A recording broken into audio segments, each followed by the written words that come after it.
இது ஒரு design blouse தைச்சிக்கிட்ருக்கேன். முடிச்சுட்டு உங்களுக்கு போடுறேன். ஒரு எல்லோ கலர் ப்ளவுஸ் முடிச்சிட்டேன். அது ஒரு பொண்ணுக்கு நாளைக்கு நம்மளுடைய ஃப்ரெண்டு பொண்ணு, அவங்களுக்கு நலுங்கு வைக்கிறாங்களாம். அதுக்காண்டி தைச்சி சொன்னாங்க. சாதா கிளாத்து தான், சாதா துணி சும்மா மடித்து அப்படி மணி வச்சு தைச்சாச்சு. இதுவும் அதே தான்,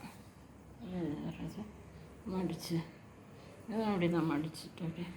எனக்கு எடுக்கிறதுக்கு ஆள் இல்லையா, பசங்க யாரும் இல்லை, அதனால் முடிச்சதுக்கப்புறம் பண்ணுறேன். ஒரு லைக் போடுங்க, ஷேர் பண்ணுங்கள். பாய், அஸ்ஸலாமு அலைக்கும்.